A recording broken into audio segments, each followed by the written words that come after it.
Mesdames et messieurs, bonjour et bienvenue à cette nouvelle édition de Zoom Eco Live qui vous apporte des informations à caractère économique. Ça a toujours été un plaisir pour nous de vous retrouver devant vos postes téléviseurs. Voilà, pour commencer, nous aurons les chiffres clés qui nous parlera des dépenses transférées aux administrations financières pendant les 9 premiers mois de l'année en cours. Par après, nous reviendrons pour parler de l'EPST qui prévoit de mettre en place un fonds de promotion de l'éducation nationale en gestation pour soutenir la gratuité de l'enseignement de base. Ça sera avec Benita Mouini et nous allons aussi noter les différents rendez-vous de la semaine, les rendez-vous économiques qui sont prévus pour les jours à venir dans la rubrique Agenda avec Ada Sagras. Mais avant d'y arriver, place aux nouvelles en bref.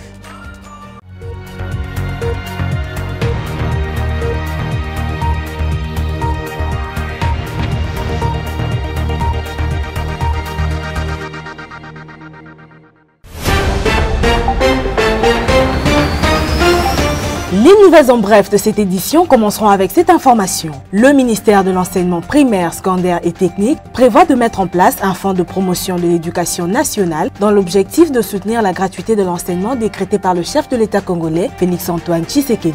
C'est ce qu'a annoncé le ministre de l'EPST, Tony Mwaba, lors d'un briefing animé conjointement le jeudi 21 octobre 2021 avec son homologue de la communication et médias, Patrick Mouyaya. Plus de détails sur zoomeco.net. Nouvelle en bref encore, la délégation du Fonds monétaire international, conduite par Madame Mercedes Vera Martin, salue les exploits de la République démocratique du Congo d'avoir respecté le calendrier de soumission du projet de budget de l'exercice 2022, ce qui est une première dans l'histoire du pays. Madame Mercedes Vera Martin l'a dit ce jeudi 21 octobre 2021 au cours d'une réunion de travail avec le ministre d'État, ministre du Budget Aimé Boji Sangara, assisté du vice-ministre Élisée Bokoumwana Maposo. Pour la délégation du FMI, ici est de saluer aussi le processus qui a concouru à l'élaboration du projet de loi de finances 2022. Ici, plusieurs avancées sont à signaler. Note pour la première fois le Fonds monétaire international. Ces avancées sont aussi visibles dans chaque secteur de la vie nationale, tant sur le plan des recettes domestiques que des dépenses d'investissement. Autre information, malgré les efforts déployés par l'Inspection générale des finances et l'Agence de prévention de lutte contre la corruption, la République démocratique du Congo continue à perdre 15 milliards de dollars américains par an suite aux actes de corruption qui gangrènent les institutions du pays. C'est du moins ce qu'a affirmé l'ancien ministre de la Justice, Luzolo Bambilesa, à l'occasion des États généraux de la lutte contre la corruption. Depuis l'avènement de l'actuel régime politique, plusieurs personnalités politiques et dirigeants des entreprises publiques ont été arrêtés et envoyés en prison suite aux accusations de détournement des deniers publics.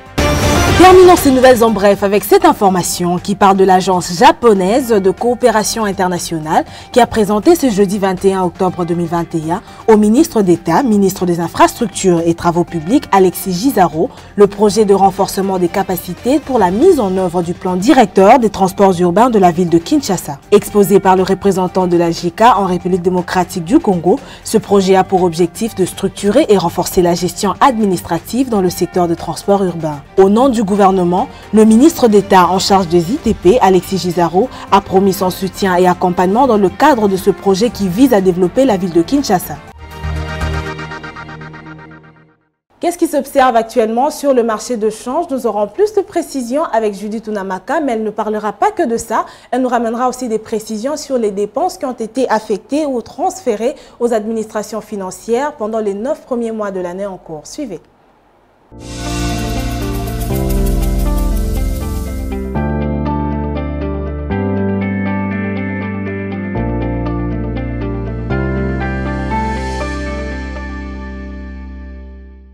Les précisions chiffrées, on en parle avec vous. Namaka, bienvenue. Merci Judith. Aujourd'hui, la thématique que vous nous ramenez nous parle des dépenses qui ont été transférées aux administrations financières pendant les 9 premiers mois de l'année 2021. Mais avant d'y arriver, dites-nous qu'est-ce que l'on doit retenir sur le marché de change actuel. Alors, à propos de la température actuelle sur le cours de change en République démocratique du Congo, nous dirons que sur l'officiel, le barème reste maintenu, identique à celui d'hier, comme pour dire que $1 se rétrocède à 1997 francs congolais. Un franc CFA s'acquiert à 3,51 centimes et 1 euro se marchande à 2305 francs congolais. Pour ce qui est du marché parallèle, nous avons pointé cette fois-ci la commune de Barumbu. Et dans cette contrée, on remarque que $1 se convertit à 2000 francs congolais, un franc CFA s'altère à 3,60 centimes et 1 euro se troque à 2344 francs congolais. Voilà, nous allons revenir sur notre sujet principal. Ounamaka, dites-nous combien le gouvernement a décaissé en faveur des administrations financières pendant les 9 premiers mois de l'année en cours. Alors, en 9 mois de l'année, le gouvernement congolais a décaissé en faveur des administrations financières un montant total de 479,4 milliards de francs congolais, soit plus de 238,2 millions de dollars américains. D'après le rapport des états de suivi budgétaire du mois de septembre 2021, les prévisions budgétaires en faveur de ce secteur ont été chiffrées à 385,7 milliards de francs congolais, soit plus de 191,7 millions de dollars américains pour cette période. Il se dégage ainsi un taux d'exécution budgétaire de l'ordre de 124,3% du montant total attendu. Et d'après le ministre du Budget, ces dépenses représentent un dépassement budgétaire de 24,3% en 9 mois. Alors, on va faire une petite étude comparative. Dites-nous l'année passée, combien le gouvernement a déboursé à ce secteur pendant la même période? Par comparaison à l'année dernière, il a été plutôt observé pour la même période que les dépenses ont été exécutées à hauteur de 211,1 milliards de francs congolais contre des prévisions chiffrées à 565,7 milliards de francs congolais, ce qui avait représenté un taux d'exécution budgétaire de l'ordre de 37,3% des allocations budgétaires en faveur du secteur des administrations financières.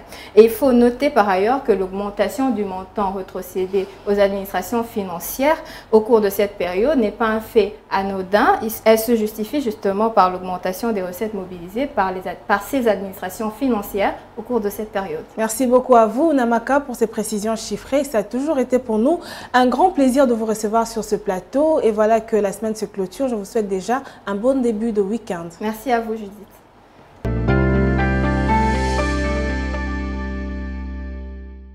Benita Mouini va encore ouvrir un dossier au sujet de l'EPST qui prévoit de mettre en place un fonds de promotion de l'éducation nationale en gestation pour soutenir la gratuité de l'enseignement de base. Plus de précisions avec Benita dans le dossier.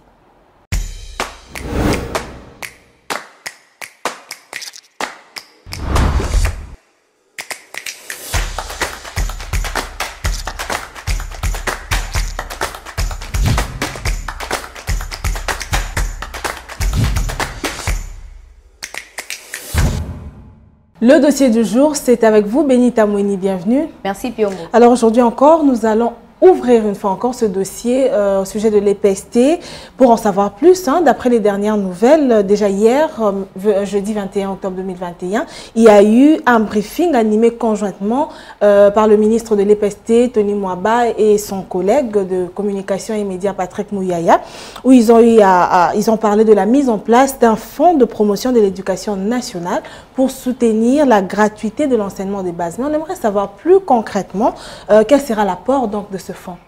Précisons déjà que selon le ministre de l'enseignement primaire, secondaire et technique Tony Mwaba, le projet de création de ces fonds sera bientôt proposé au Conseil des ministres pour adoption. Et en répondant directement à votre question, nous dirons que grâce à la mise en place de ces fonds, il y aura la possibilité d'accéder à d'autres ressources telles que des ressources extra-budgétaires pour appuyer la gratuité de l'enseignement en termes de rémunération des enseignants. Ok.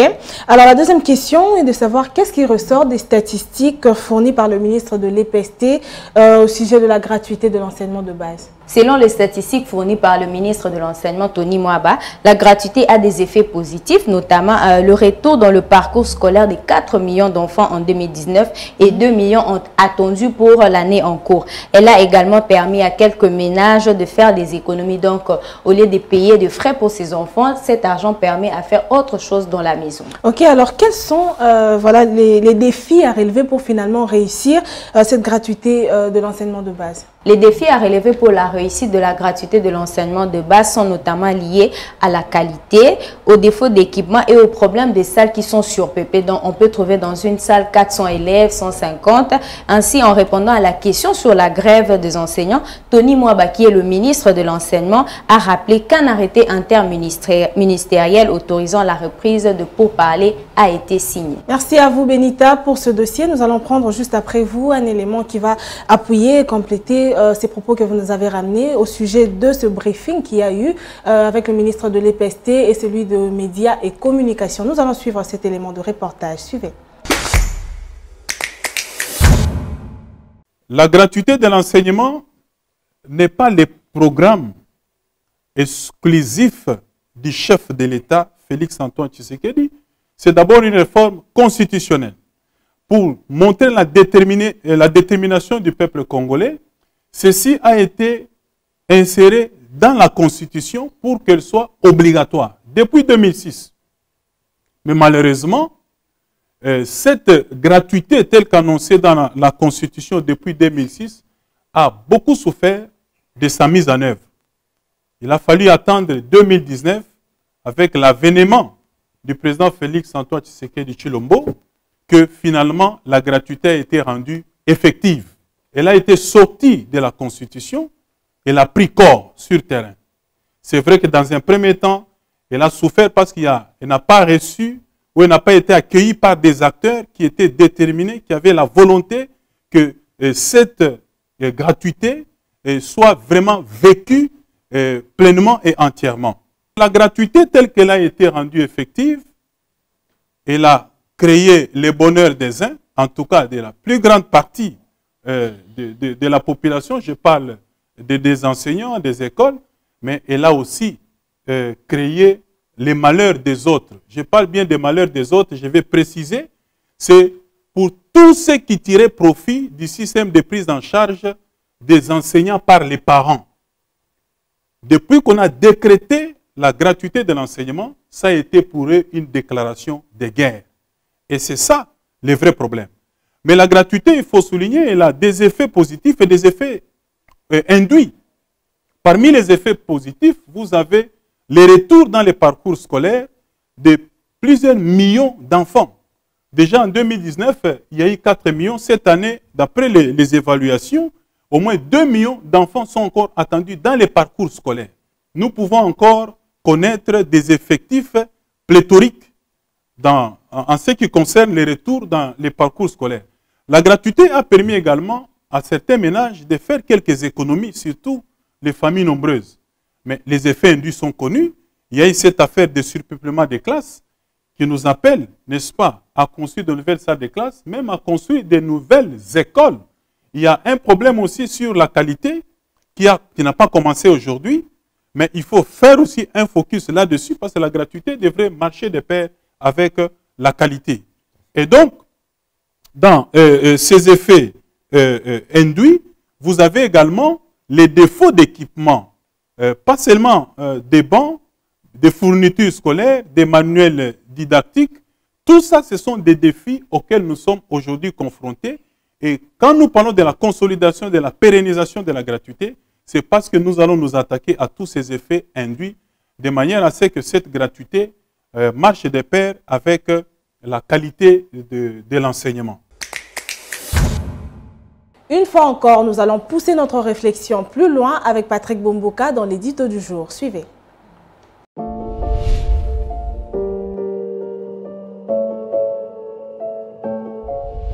Bonjour. Les provinces et les entités territoriales décentralisées ont bénéficié de fonds d'investissement de l'ordre de 4,6 millions de dollars américains en 9 mois de l'exercice budgétaire 2021. En monnaie nationale, ce montant représente une somme équivalente à 9,235 milliards de francs congolais qui ont été transférés aux provinces et aux ETD.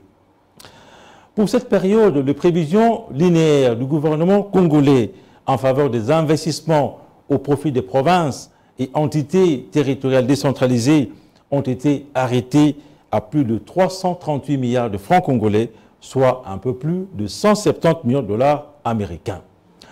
Il se dégage ainsi un taux d'exécution autour de 2,7% à fin septembre 2021. Sous l'ensemble de l'exercice 2021, le gouvernement de la République démocratique du Congo devrait décaisser un peu plus de 450,712 milliards de francs congolais, soit plus de 225 millions de dollars américains pour les investissements dans les provinces ainsi que dans les ETD.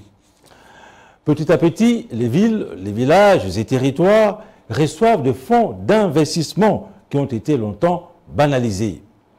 Avec sa dimension de pays continent, 26 provinces et 145 territoires, la République démocratique du Congo a besoin d'un peu plus de moyens pour financer les investissements qui garantissent le développement à la base.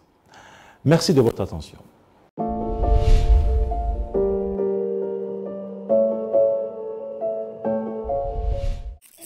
Suivez-moi tout le jour à travers Zoom Wednesday sur Zoom Eco Live. Abonnez-vous sur notre chaîne YouTube. Zoom Eco Live, la référence de l'actualité économique en RDC. Il est temps de faire le marché ensemble. Les Zoom Wednesday pour ce nouveau numéro nous ramènent les prix des groupes électrogènes et des différentes sortes de batteries. Faisons le marché ensemble.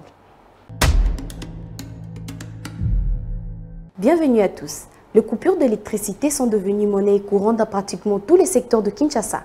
Afin d'éviter tout désagrément en cas de panne d'électricité, soit de délestage, il serait mieux de se procurer un groupe électrogène, soit une batterie. Découvrons ensemble le prix des différentes sortes de batteries et des groupes électrogènes. Sans plus tarder, les marchés citent dans quelques instants.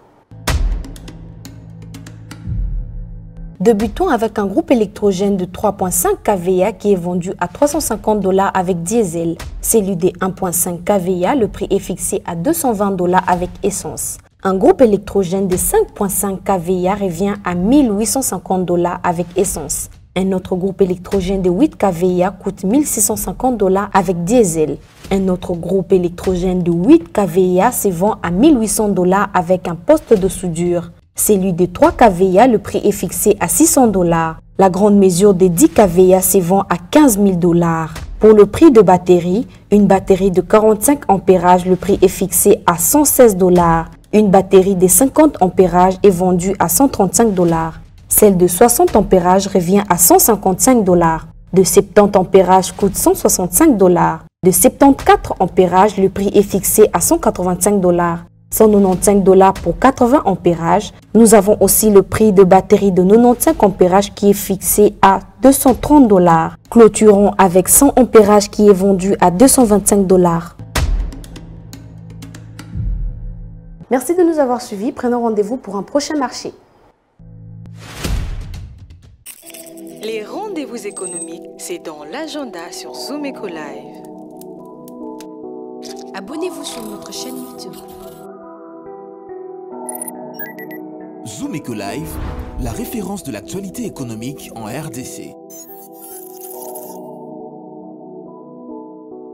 Quels sont les rendez-vous économiques qui sont prévus pour les jours à venir? Nous en saurons plus dans la rubrique Agenda que nous présente Adassa Grace.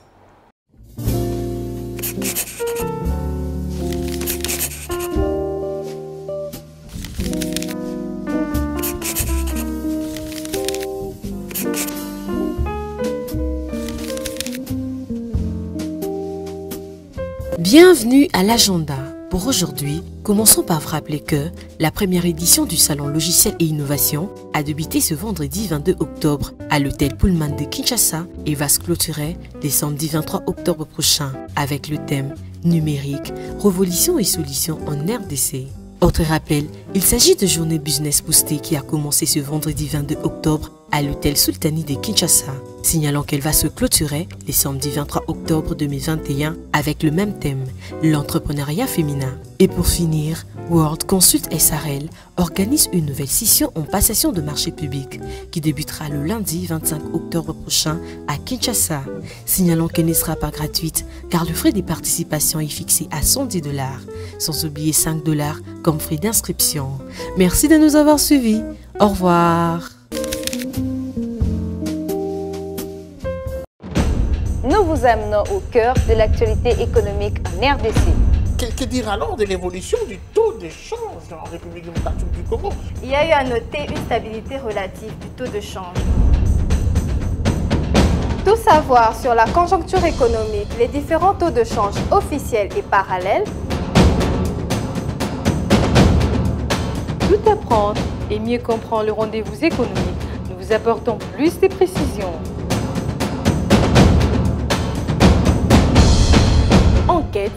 analyses, dossiers.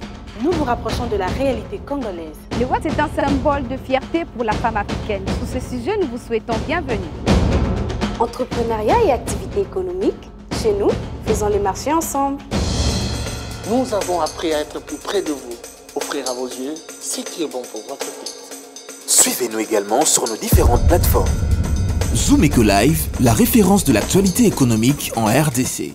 Voici une autre activité commerciale que l'on retrouve en République démocratique du Congo, la vente de pochettes de téléphone qui permet à certains de nouer les deux bouts de moi. Suivant ce partage d'expérience de ce vendeur.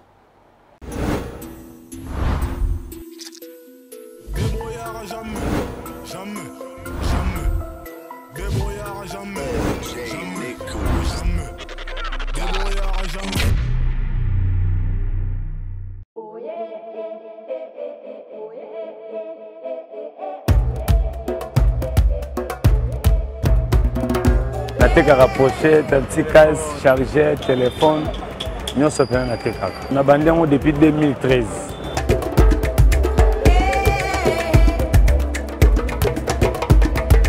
Kaka musala ngo yango natangisa bana oyo nalesaka pena libota musala ngo yango oyo nalesaka pena bana yango oyo mpe nafutaka ndako place nalalaka.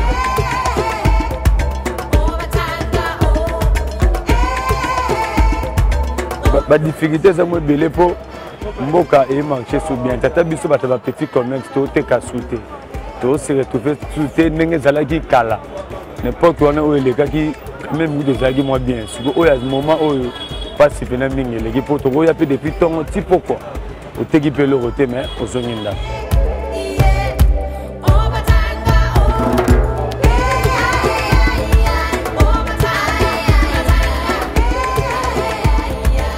conséquent ba jeune soko simbaka licheti otiki ba jeune le roi ngaba oteka pe mai bazali la muko na tongo ne nzamba peso makasi debouiller sota lipapa limata na nzela ya kobamba mais oya ko telema na coin so na uto luka mungu na komi na komo be yo bimelinga na licheti okanganga okatanga yona pena tokeza bien te na encourager pena ba jeune la muko na tongo bima kende ko luka po le s'appelle libota oyo tiki na ndaki.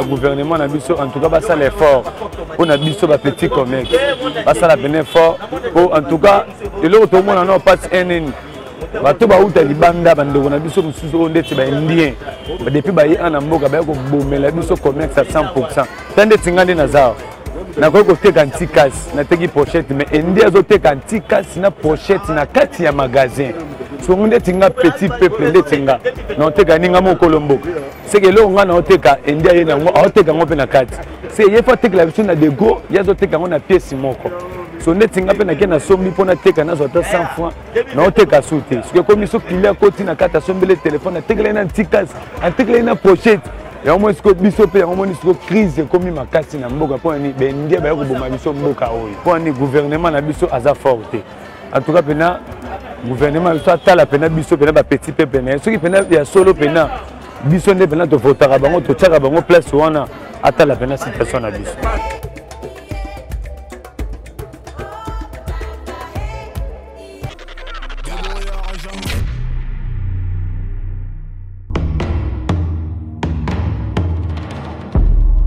Le gouvernement congolais dirigé par le Premier ministre Jean-Michel Sama Lukonde n'est jure que par la réduction du train de vie des institutions.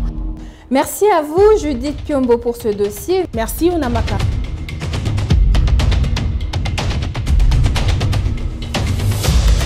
Nous avons pris l'engagement de toujours vous servir en vous donnant l'essentiel de l'information économique en RDC. Désormais, suivez-nous à 19h30 sur la RTNC du lundi au vendredi avec le même plaisir. Zoom Eco Live, la référence de l'actualité économique en RDC. C'est la fin de cette édition qui clôture la semaine. Merci à vous de rester fidèles à Zoom Eco Live. Vous nous avez choisis pour vous informer et nous serons toujours là, prêts à vous donner des informations à caractère économique. Retrouvons-nous prochainement avec le même plaisir.